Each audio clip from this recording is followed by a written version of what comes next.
গত 29শে মে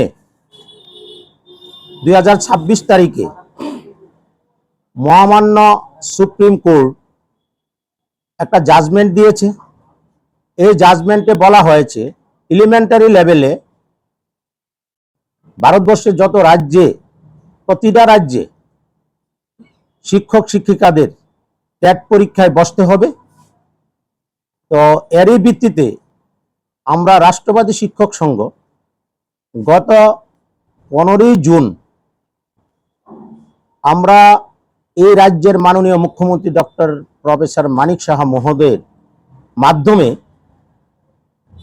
শ্রদ্ধেয় কেন্দ্রীয় শিক্ষামন্ত্রী শ্রী ধর্মেন্দ্র প্রধানজির উদ্দেশ্যে আমরা একটা স্মারকলিপি প্রদান করেছি এবং এই স্মারকলিপি আমাদের মাননীয় মুখ্যমন্ত্রী ডক্টর অ্যাকসেপ্ট করেছে। আমরা এটাও আপনাদের দেখাচ্ছি। পরবর্তী সময় এই স্মারকলিপিতে আমরা কেন স্মারকলিপিটা প্রদান করেছি তার তাৎপর্য আপনাদের সামনে আমি তুলে ধরছি। তো আমাদের রাজ্যে 2011 সালে 29শে জুলাই আমাদের জাতীয় শিক্ষক শিক্ষা পরিষদ তথা এনসিটি কর্তৃক গ্যাজেট নোটিফিকেশনের মাধ্যমে ট্যাট চালু হয়।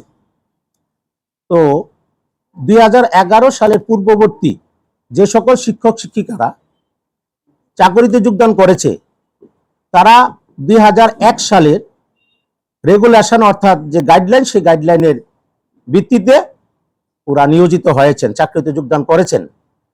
তো এই ক্ষেত্রে তাদের ট্যাটে বসা আমরা যুক্তিযুক্ত না, এই কারণে যে আমরা 2001 সালের যে নিয়ম নীতি, সেই নিয়ম নীতি মেনেই তারা চাকরিতে যোগদান করেছে।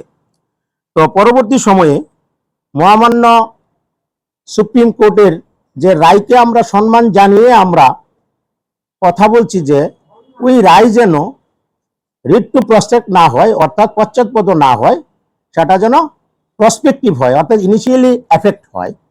তার জন্য আমাদের এই স্মারকলিপি প্রদান করা। এবং আপনারা জানেন দীর্ঘদিন বহু বছর যাবৎ এই রাজ্যের শিক্ষক শিক্ষিকারা এই শিক্ষা ব্যবস্থায় শিক্ষকতা করে আসছেন এবং তাদের পরিবারের যে সমস্ত পরিবারের জীবন জীবিকা এই শিক্ষকতার উপরে নির্ভর করছে।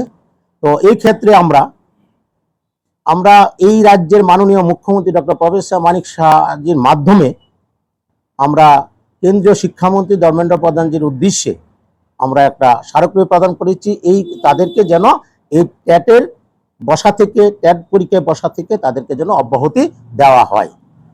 এবং এই সঙ্গে আমরা 4টি দাবিও আমরা জানিয়েছি আমাদের রাষ্ট্রবাদী শিক্ষক সংঘের তরফ থেকে।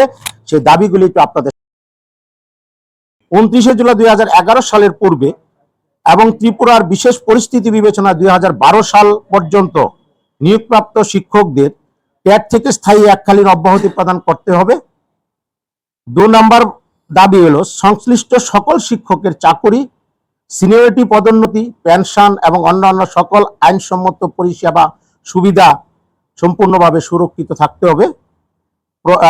আসন্ন সংসদের বর্ষাকালীন অধিবেশনে আইন নীতিগত সংশোধন অথবা অধ্যাদেশ অর্ডিন্যান্স জারি করে শিক্ষকদের পরিষেবা অধিকার সুরক্ষিত করতে হবে।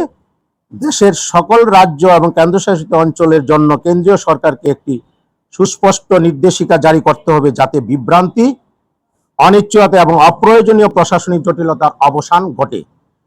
এই ক্ষেত্রে রাষ্ট্রবাদী শিক্ষক সংঘ আশা প্রকাশ করছে যে মাননীয় রাজ্যের মুখ্যমন্ত্রী প্রফেসর ডক্টর মানিক সাহাজির মাধ্যমে মাননীয় কেন্দ্রীয় শিক্ষামন্ত্রী বিষয়টির আইনগত, সাংবিধানিক, মানবিক এবং শিক্ষা ব্যবস্থার দীর্ঘমেয়াদী স্বার্থ বিবেচনা করে দ্রুত ইতিবাচক পদক্ষেপ গ্রহণ করবেন এবং বহু বছর ধরে নিষ্ঠার সঙ্গে দেশের শিক্ষা ব্যবস্থায় অবদান রাখা শিক্ষকদের ন্যায্য অধিকার, মর্যাদা এবং চাকরির নিরাপত্তা নিশ্চিত করবেন।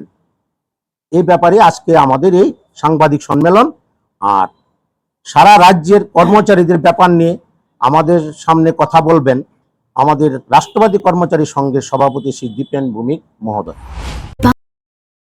पावन अवसर पर स्वर्ण कमल ज्वेलर्स लेकर आया है स्वर्ण वर्षा 1 जुलाई से 25 जुलाई तक। अपना पुराना गोल्ड उसकी प्योरिटी के हिसाब से कंप्लीट वैल्यू पर एक्सचेंज कीजिए। पाइए गोल्ड ज्वेलरी के मेकिंग चार्ज पर 30% ऑफ और डायमंड ज्वेलरी के मेकिंग चार्ज पर 100% ऑफ। हर परचेज पर अशोर्ड गिफ्ट्स भी और सिर्फ बिल अमाउंट का 25% पे करके अपना गोल्ड रेट आज ही बुक कीजिए। तो इस रथ यात्रा खुशियों के साथ बचतों की भी हो। स्वर्ण वर्षा, स्वर्ण कमल ज्वेलर्स, विश्वास, गुणवत्ता और बेहतरीन डिजाइन का नाम।